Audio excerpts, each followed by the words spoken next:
Select landing zone confirmed. Roger. This is B-Squad. Arriving shortly at LZ.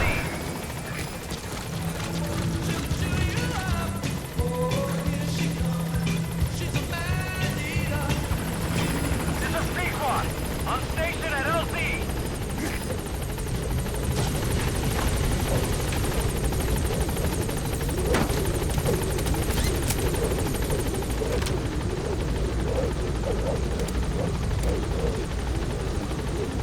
Gaining altitude.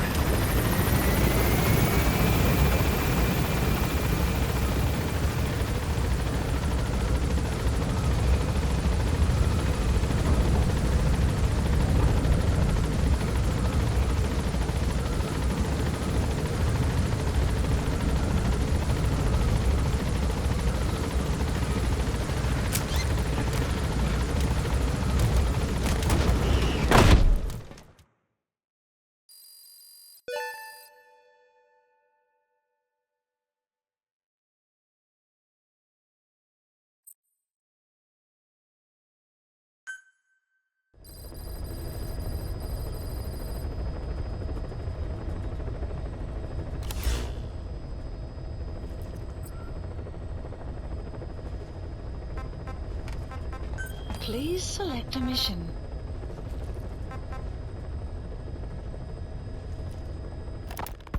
Boss, we need you to get back a film canister one of our informants hid in the field. He was working under my orders to investigate the extraordinaries that showed up in Cyprus.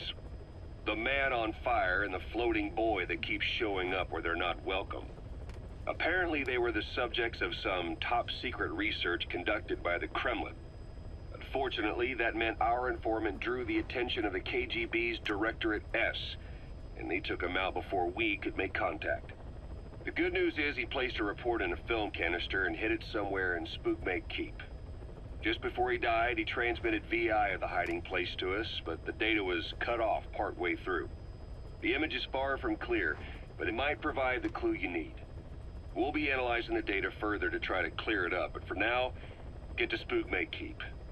The KGB have already dispatched a Spetsnaz squad to retrieve that film canister and cover the whole thing up. Boss, there's no time to waste. Head to Spookmate Keep and use the VI as a clue to find and retrieve that target. Why was Sahelanthropus mobile? How are the man on fire and that kid connected to Skullface's plan? If we can just get that report, we can blow it all wide open. Then we can shake off the last remnants of Skullface and the phantoms he left behind.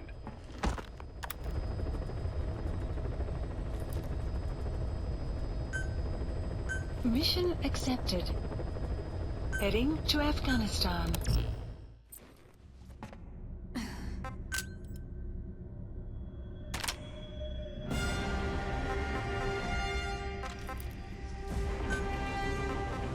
Deploying.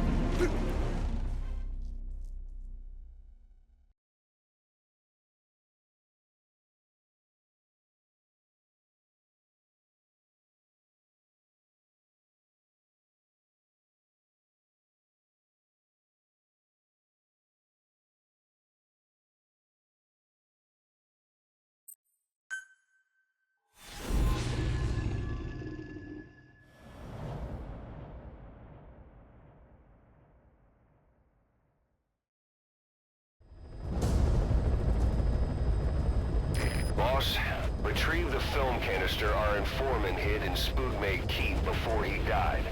It contains vital information on Skullface's plan.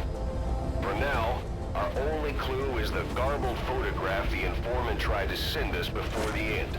We're working on analyzing the data, but there's no time to wait. A KGB Spetsnaz squad is after the target as well. Boss, go to Spookmate Keep and use the VI to lead you to where the film canister is hidden. It is paramount you retrieve the target before the enemy does. Be careful down there, boss. The map has been updated. Please select a deployment point.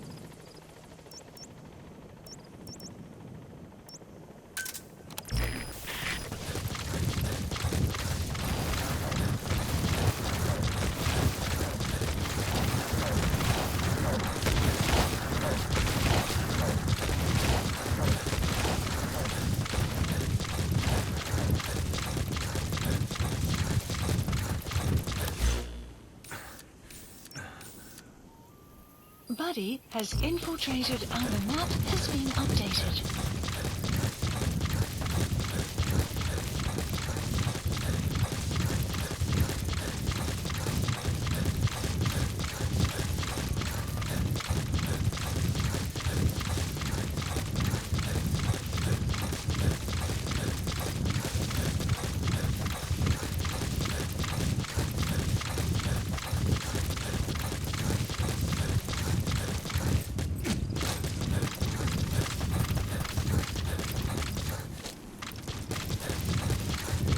Extraction arrived at Mother Base.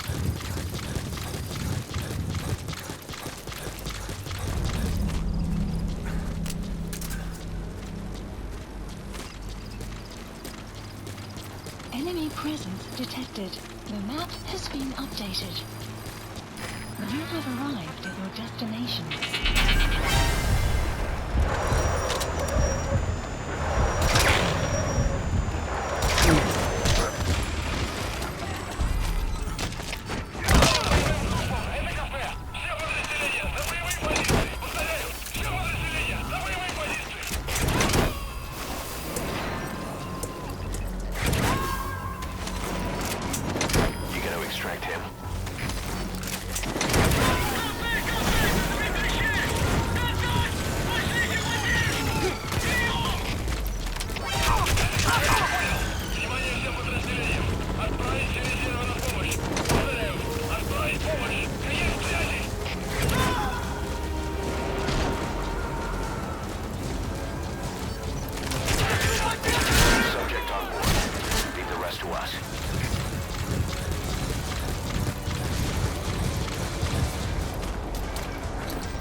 We fully decrypted the VI data. Now the target's hiding place should be clear as day. Check your eyes roll.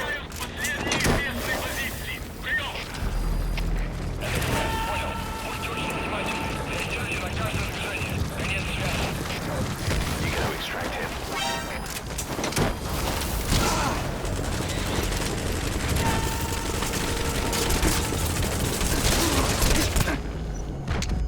Subject on board. Leave the rest to us.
2.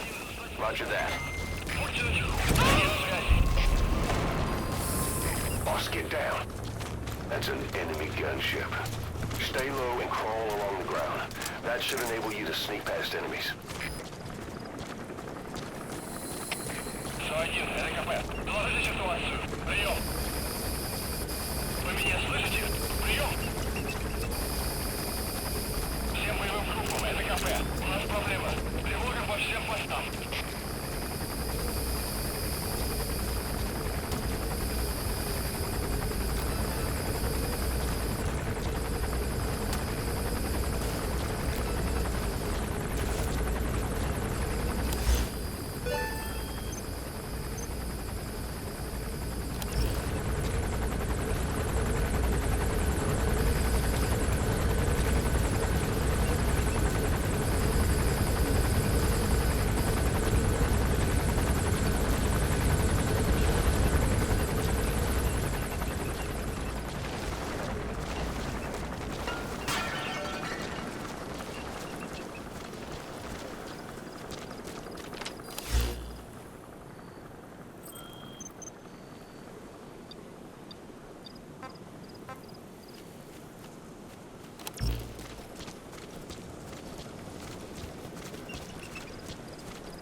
Enemy presence detected.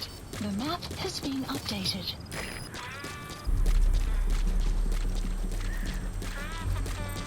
Fire!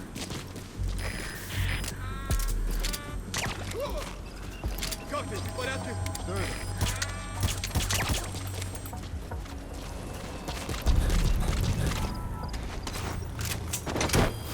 Enemy presence detected. The map has been updated. Subject on board. Leave the rest to us.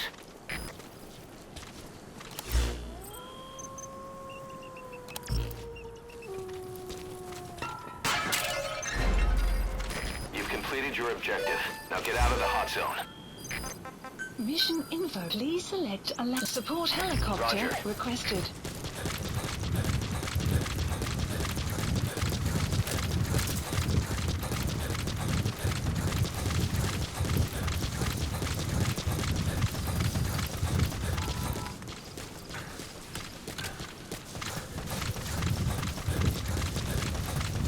Extraction arrived at Mother Base.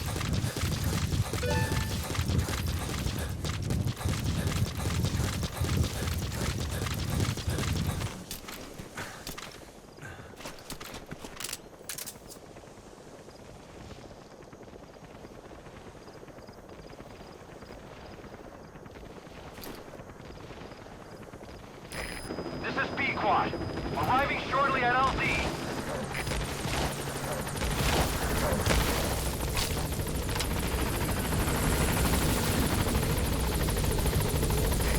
This is B-Quad. On station at LZ.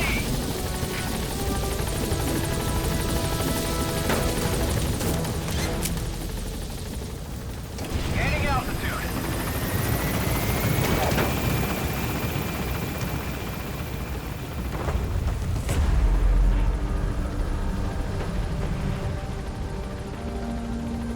Exfiltrated That's hot it. zone. You've made it out of the hot zone. No sign of the enemy.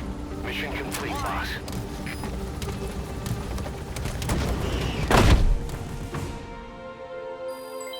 Development project has been added.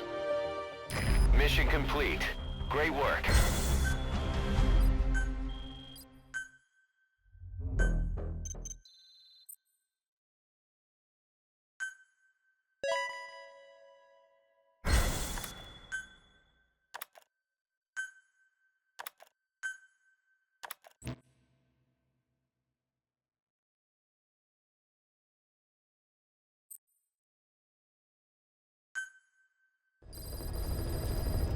Side ops list Boss, updated. I've updated the mission list. Mission list We've received a updated. new job offer. The details are on your iDroid. We finished decoding the informant's report. That floating kid we've run into a few times now. Looks like he was a test subject in clinical experiments. Specify a The project. Soviets called him the Third Boy.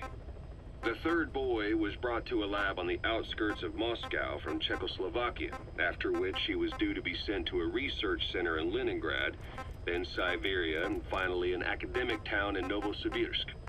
It doesn't appear that the researchers witnessed the talents we've seen from him, but nevertheless he was quite the popular subject.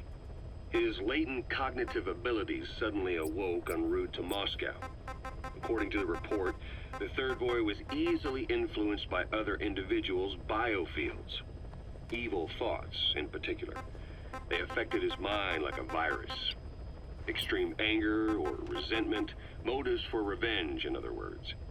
Now, during the transport flight to Moscow, the boy was exposed to a powerful mental energy field coming from a certain individual. Ever since, being conscious of his powers, he's become a sort of energy generator. What's unique about him is the way his acute telepathic abilities get taken over by another person's will. The boy began to physically parasitize individuals experiencing extreme anger and codify the host's desires. This includes amplifying the host's natural strengths. Or, in accordance with the host's desires, he can also implant program code in another individual, making them a puppet, essentially. Human neural synapses transmit weak electrical currents between neurons. These electrical currents, though at a level difficult to observe, warp the magnetic field outside the body. The Third Boy is able to pick up these weak fluctuations. Contrary to psychotronics, which involves controlling the human mind, his abilities as a receptor are too high. The emotions he picks up from another individual are amplified and unleashed into his body as they recur in his brain. They turn into microwaves, which then affect the physical world, triggering paranormal phenomena like the spontaneous combustion of organic matter or psychokinesis, moving an object without touching it. There's one other thing. While he's parasitizing a host, the boy's ego gets shut away, allowing the will of the host to take control of his powers, like some annoying static drowning out your own voice. That means he isn't responsible for what's been happening. Somebody's extreme anger has manifested through the Third Boy's powers in ways none of us could have predicted, which would mean this was going on somewhere around us. Looking back on it, a lot of things make sense now. The man on fire, Sahelanthropus, they both came to life thanks to the Third Boy's powers. Everything has been happening through him as a catalyst. We first saw him in the hospital on Cyprus. The boy parasitizing the man on fire's desire for revenge gave him his new abilities in return. He next appeared at the Hamid Fighters Fort where the honeybee was hidden. There, the boy parasitized Skullface's vengeful mind. He controlled Sahelanthropus, making it do whatever Skullface wanted. Same goes for when we extracted Emmerich onto the chopper. When he appeared at the Devil's House in Central Africa, Skullface's will controlled the man on fire via the Third Boy's powers. Everything is clear up to this point. But even the informant couldn't pinpoint who the host was in the cave within Serac power plant. Sahelanthropus suddenly became active, then crushed not only the man on fire, but Skullface as well. Surely neither of them could have been the host. Who else was at that location and bore anger more extreme than either of them? Whose will was controlling Sahelanthropus? According to the report, emotions transmitted in children's brains affect the surrounding magnetic field more strongly. Cerebral nerves are covered with insulation called myelin sheaths to increase impulse speed. The reason for this leakage has to do with the fact that children's myelin sheaths are still developing. So, how many children do you remember being there? Children with a burning desire for revenge and bearing a grudge against you. I can think of only one. Eli. We don't know what kind of life he's had, but the resentment he's shown toward adults is nothing short of extraordinary. The third boy resonated with Eli's mind. And that means Eli bore the strongest animosity of all individuals within the boy's reception range, estimated to be a 3-mile radius, beating out even Volgan and Skullface. The third boy has probably remained hooked on Eli's anger since. You remember at the Devil's House, the third boy showed an interest in Shabani? That must have been his ego making a rare appearance. He may possess abilities far beyond anyone else in the world, but he's still a kid. Maybe them both being kids was enough to bring them together. And if so, maybe with Eli, he isn't feeding off him, but acting in symbiosis with him. So what kick-started the third boy's powers? If we look at the location and time that his plane went down, we can make a pretty good guess. When the plane experienced the first anomaly, it gave an accurate report of its position to a control tower, due north of the Black Sea, 125 miles east of Kiev. Dead south on the Black Sea is Cyprus's Green Line. So the plane's position was directly north of the hospital where you'd been asleep for 9 years. And this anomaly was reported at exactly the same time that you woke up.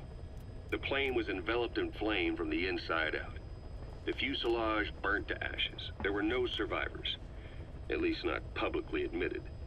Your thoughts formed a synchronicity with the boy's psyche and were amplified inside his brain. That would have been more than enough to trigger his abilities. Your rage was like a big bang in his head, blowing the lid off his powers. The boy was then secretly moved to the lab outside of Moscow where Volgan was comatose. There, Volgan's thoughts resonated with the boy and he was awakened. Volgan became the man on fire, hell-bent on getting revenge on you. His instincts led him straight to you. Skullface knew Volgan from Operation Snake Eater, or perhaps from even before. Monitoring this pair of extraordinaries, he discovered the hospital and sent his assassin and XOF. Skullface was probably watching the situation from close by. Then, realizing how useful these two test subjects could be, he approached them. Reacting to Skullface's thirst for revenge, this time the boy let Skullface's will control Volgan. Volgan, at times driven by personal revenge, at times through Skullface's will, kept on moving, though his body was little more than dead meat. Perhaps there were moments where even your thoughts affected him as well. But without the boy's power, it was like the plug had been pulled from the socket. Everything was powered by anger, malice, revenge. This is how the end of the report sums things up. Both the third boy and the man on fire were originally test subjects of paranormal research for military applications, like telekinetically controlling the leader of an enemy nation and making him launch a nuke, or stopping the heart of someone on the wrong side of the Berlin Wall, experimenting with latent human abilities. They were used as tools of the Cold War. The boy's only crime was being born with unique gifts. But he was sacrificed on the altar of war. His life reduced to slavery under other people's wills. Turned into a living weapon with no will of his own. And eventually, the only emotion he could feel must have been the desire to get revenge for the hand he'd been dealt. Boss, it's you that awakened the boy's powers. But there's more to it than that. I guess the anger emanating from you was something he could truly relate to.